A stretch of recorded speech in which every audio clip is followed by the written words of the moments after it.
Buenos días, doña Damaris, gracias por haber aceptado esta invitación. Hoy conmemoramos exactamente 100 años de la toma del poder por parte del general Eloy Alfaro, cuando se sustentó precisamente la Revolución Liberal. ¿Qué criterio le merece esta fecha dentro de lo que significa el calendario histórico de nuestro país? Bienvenida.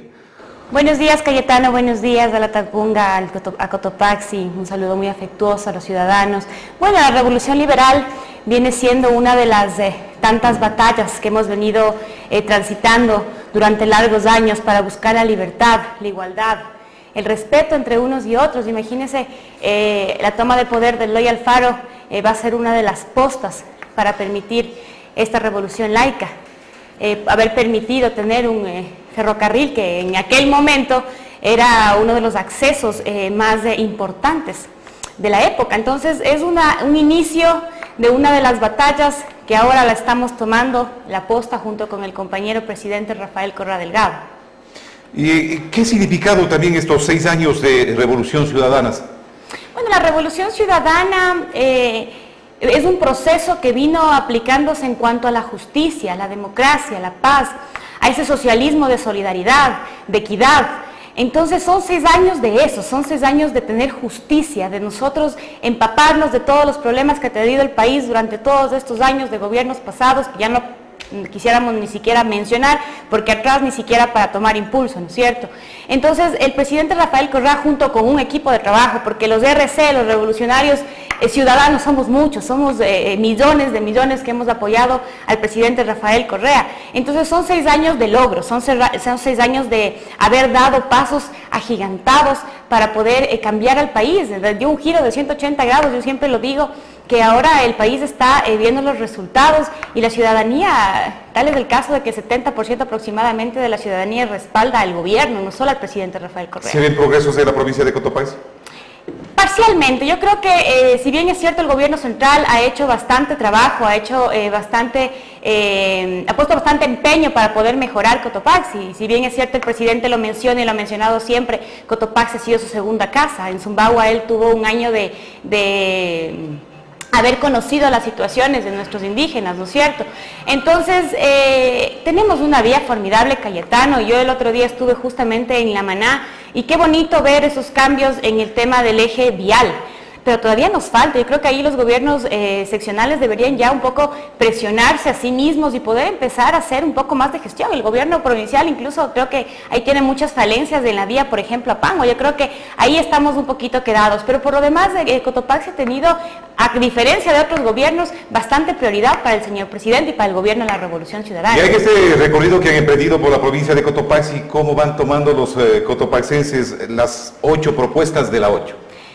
Bueno, los han tomado de mejor manera. Nosotros nos hemos dado el tiempo de explicarlo, de sociabilizarlo, de reunirnos con mucha gente para poder tratarla, de irnos al puerta a puerta, tomándonos un poco de tiempo, quitándoles un poco de tiempo a nuestros ciudadanos, que nos han tomado de la mejor manera. Creo que la gente ahora sí se está interesando por conocer las propuestas de los candidatos, más allá de cualquier cosa, más allá de la figura, de la imagen, del partido. Incluso están tomándose el tiempo de escuchar a sus candidatos y eso es importantísimo. Eso tiene mucho que ver en el tema de la participación ciudadana. Si bien es cierto, como nos comenta, se pretende escuchar un poco la propuesta, pero ¿cuál es el reclamo del ciudadano común y corriente? Porque también de alguna manera ustedes pasan a ser una especie de paño de lágrimas. Así es, eso es lo bueno de recorrer la ciudad, que uno va empapándose de los problemas diarios, cotidianos. Nosotros en este transcurso, en estas semanas, hemos estado un poco absorbiendo esas necesidades y tomando cartas en el asunto, como se dice, para ver de qué manera en la asamblea podemos resolver. Nos habían dicho el caso, por ejemplo, del tema de los terrenos en Sichos, de que se está cobrando los impuestos de acuerdo a los terrenos, y hay lugares, Cayetano, usted conoce que hay quebradas en Sichos que no son cultivables. Entonces ya queremos que empiece a funcionar esta ley del COTAC, que permitiría a los gobiernos seccionales, en este caso a los GATS, poner este tema de los impuestos de acuerdo a los terrenos cultivables, más no al todo el terreno, ¿no es cierto? Ahí pagaríamos un poco menos de impuestos y sería mejor para el tema de los cultivos. Entonces, ese tipo de cosas vamos viendo. La ciudadanía todavía se queja y yo digo, de cierta manera es bueno para nosotros podernos hacernos un mea culpa, pero también nosotros somos parte, los ciudadanos, los candidatos asambleístas, los asambleístas ya, los alcaldes, en general el gobierno central, somos parte de las soluciones, ya no podemos ser simplemente espectadores de los problemas. De alguna manera, dentro de las propuestas, ustedes también proponen, valga la redundancia, impulsar la ley de tierras con estos antecedentes. ¿Cómo se haría para democratizar la tierra? Bueno, al igual que el tema del agua, la tierra y el agua de cierta manera han venido siendo privatizados, han venido siendo dueños unos pocos y no se ha dado la ejecución debida a lo que realmente es. O sea, como decía en algún momento en el gobierno de Borja, la tierra es de quien la trabaja y eso se aplicó a su debido tiempo y esta vez tiene que ser así y de manera contundente porque nuestros campesinos, la gente que realmente está trabajando, que está con su asadón cultivando nuestras tierras, tiene el derecho de tener esa pertenencia de sus territorios. Entonces, al igual como digo del agua, nosotros vamos a impulsar esas leyes para que puedan dejar de ser privatizadas. Un señor igual me estaba diciendo en Salcedo el tema de que no tienen agua y que unos pocos se hacen eco de que son dueños del agua y lo mismo pasa con las tierras. Entonces, ir a impulsar. Yo decía, a mí me gustaría mucho, yo me estoy empapando del asunto Cayetano, estoy trabajándolo con un grupo de asesores para ver de qué manera uno puede ir a aportar, porque estoy segura de que la ciudadanía nos va a ayudar con su voto, entonces ya hay que ir trabajando ya en las leyes que están todavía pendientes y van a quedar pendientes en la Asamblea. Hay optimismo de lo que veo, y eso es bueno, ¿no? Sí, yo siempre he dicho, a mí me gusta soñar y me gusta soñar en grande y me gusta soñar despierta. Yo creo que uno no puede, como decía Cayetano, regresar atrás, uno tiene que tener, al menos como jóvenes tenemos ese ímpetu de seguir, de continuar, de que nada ni nadie nos va a detener. Entonces, eso es lo que yo hago, yo sueño en grande y sueño conjunto con mis cotopaxenses. De alguna manera, retomando el asunto de la ley de tierras, esto significaría una especie de consensos con varios sectores, particularmente con el sector campesino y las organizaciones de estos sectores. ¿Cómo hacer para sortear este tipo de dificultades que hasta el momento se han presentado en la Asamblea Nacional? Parte de la legislación tiene que ser con los ciudadanos, Cayetano. Yo he visto muchas falencias en algunas leyes, por ejemplo, la ley de la comunicación, que yo pregunté a algunos compañeros de aquí, periodistas de Cotopaxi, y me decían, no nos han preguntado. ¿Por qué no tomar en cuenta las sugerencias y lo que la gente que realmente está palpando los problemas tienen que ser parte de esa solución? Yo pensaría que deberíamos consultar, consensuar. Ahora la participación ciudadana incluso está en la Constitución de los ecuatorianos. Entonces, decirle a la gente, reunirnos con los campesinos, reunirnos con los que están teniendo justamente esta dificultad o los que van a estar dentro de esta ley, a los que les va o a atacar o de pronto a beneficiar, porque eso ya no sabríamos a menos de que la gente nos diga de qué manera podemos arreglar estas dificultades. Entonces yo sí creo que la participación de los ciudadanos es muy importante en la toma de decisiones, así es que sociabilizar, reunirnos con los campesinos, en la ley de juventud, reunirnos con los jóvenes, en la ley del agua igual, con la gente que está directamente con este tema. Entonces yo creo que la participación es fundamental. Dentro de las atribuciones que tienen los legisladores está la de fiscalizar. El presidente de la República dice de alguna manera que tendrá una mayoría en la Asamblea. ¿Se fiscalizará o pasará lo que hoy acontece en la Asamblea Nacional? Hay situaciones que nosotros como seres humanos no podemos estar en total acuerdo. Si bien es cierto, yo he dicho y he manifestado que soy fan número 1 del presidente Rafael Correa, pero creo que por esa misma amistad, ese mismo cariño, hay cosas que hay que decir al presidente, señor presidente, por favor. O sea, en la Asamblea tiene que ser un órgano total, bueno, y es un órgano independiente, pero el impedir o el prohibir que un asambleísta pida información a cierto funcionario público y que este funcionario, ya que el presidente le prohíbe, no puede entregar, estaríamos de cierta manera atentando contra la misma Constitución y contra las mismas funciones que el asambleísta hace. En mi caso personal, como Damaris Cáceres, yo me disciplinaré en ciertos aspectos que beneficien a la provincia, que beneficien al país, pero definitivamente no vamos a permitir que nuestro trabajo de fiscalización se acorte, sea cual sea la persona que lo impida, porque Cayetano, es importantísimo que nosotros salvaguardemos esos recursos que tanto trabajo le están costando a los ecuatorianos y a los cotopaxenses, porque el dinero con el que se ejecutan todos los trabajos en el sector público, usted conoce, en el GAT provincial, en los GAT cantonales, son debido a los impuestos, debido al sacrificio de muchos ecuatorianos. Entonces, yo personalmente voy a ir con más contundencia, con más seriedad, a poder irles a decir a las personas, a ver, ¿qué estamos haciendo con la plata de los ecuatorianos? ¿En qué está siendo beneficiada la ciudad? Y si no va a estar, a ver, ¿cómo es que ustedes, qué es lo que ustedes hicieron? Entonces, fiscalizar de mejor manera, y si habría que llevar a juicio político, habría que meter presos a algunos sinvergüenzas, pues simplemente eso tendríamos que hacer. Dentro de las propuestas de legislación también se habla de presentar un proyecto para rescatar de alguna manera el turismo comunitario y recorrer sectores ancestrales.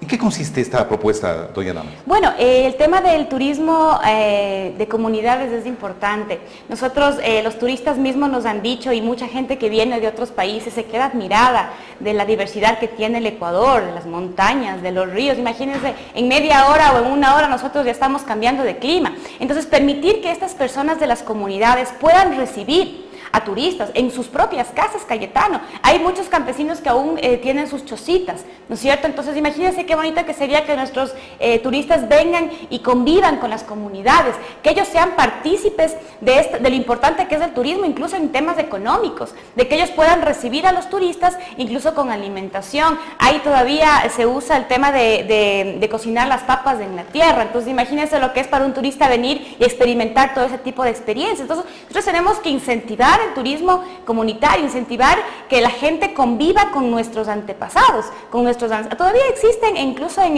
el oriente la comunidad Shuar y en fin, entonces hacer que ellos de cierta manera se sientan que pertenecen y que se identifiquen con lo que verdaderamente tiene el Ecuador, más allá de sus hermosos hoteles, 5 estrellas y demás, que además es un trabajo de nuestros empresarios, pero también que empiecen a sentir lo que es realmente convivir con los ecuatorianos. Pero esto implica una gran capacitación previa y una gran inversión también en infraestructura.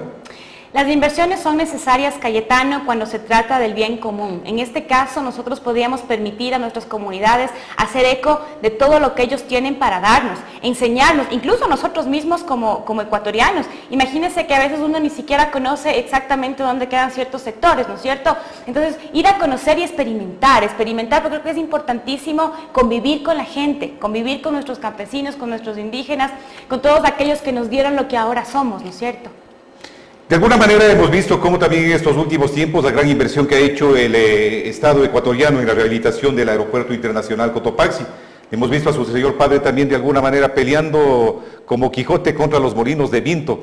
Me refiero en esos términos toda vez de que los intereses económicos son muy grandes en la capital de la República. ¿Qué se haría desde la Asamblea para que finalmente pueda despegar este aeropuerto? Bueno, yo creo que, bien dice usted, los intereses a veces van mucho más allá de la verdadera importancia que tiene ciertos lugares o ciertas infraestructuras para el país.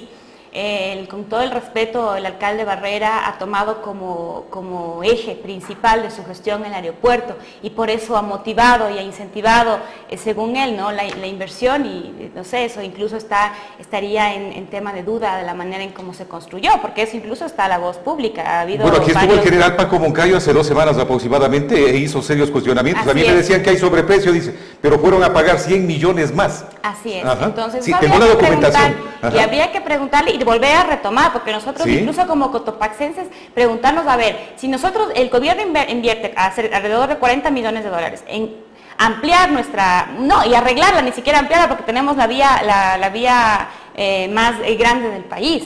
Incluso nuestro aeropuerto está en óptimas condiciones. Incluso se hablaba que en Tababela existen hasta los vientos en contra. Entonces esos estudios yo no sé de qué manera se los daría. Entiendo que el asambleísta Cáceres tiene igual información. Yo le pediría también a él que me dé antes de llegar a la asamblea para poder resolverlo. Pero en todo caso, qué importante que es con ciudadanos que nosotros nos apoderemos de este aeropuerto que es nuestro, que el gobierno invirtió para que nosotros podamos usarlo, que nuestras cámaras de comercio puedan incentivar el turismo, como bien decíamos, incluso el turismo comunitario. Yo había planteado y habíamos estado trabajando con la gente de mi equipo, mis asesores, propuestas para mejorar la operatividad de este aeropuerto. Creo que si nosotros llevamos esto a una ley sería factible varias cosas para que nosotros podamos empezar a operar. Por ejemplo, incentivamos en temas tributarios a las aerolíneas para que vengan a operar, ¿no es cierto?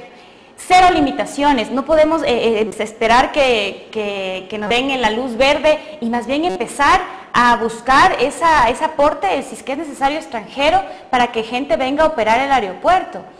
hacer disminuciones en el tema de los subsidios de gasolina, por ejemplo, en el tema de aerolíneas, incluso de carga.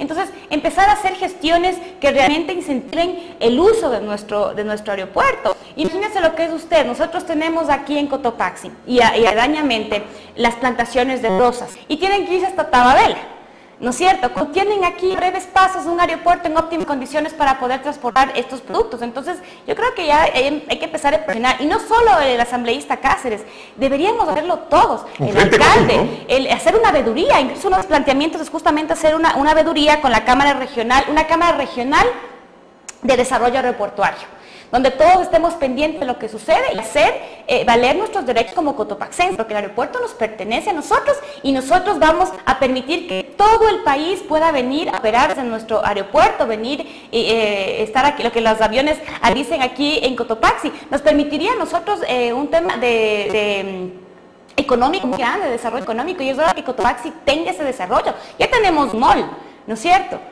Íbamos a tener otro, pero bueno, ahí habría que preguntar también qué fue lo que sucedió. Pero en todo caso, tenemos un aeropuerto que ya tiene que empezar a operar, Cayetano. ¿Habrá la posibilidad de seguir ahondando en más temas? Recién ha empezado la campaña electoral. Doña Damaris, gracias por su presencia en esta mañana. Muchas gracias, Cayetano. Muchas gracias a la ciudadanía de La Tacunga. Expresarles mi saludo más sincero y afectuoso. Que este 17 de febrero escojamos a los mejores hombres y mujeres para poder liderar la Asamblea Nacional en el país. Compañeros, yo les pido a ustedes el voto de confianza, un voto de confianza para Damaris Cáceres, para Armando Titelema, para Iván Delgado, para Tania Peralbo, que somos quienes conformamos esta alianza 8-17. Somos todo 8, que le ayudemos también a nuestro compañero John Argudo para que pueda llegar a la Asamblea Nacional, a Saruca Rodríguez, Marco Proaño Mayo, gente que realmente se interesa por el progreso de la ciudadanía, del país. Entonces, hacer un grupo y un equipo de trabajo que vaya a la Asamblea a trabajar como debe de ser.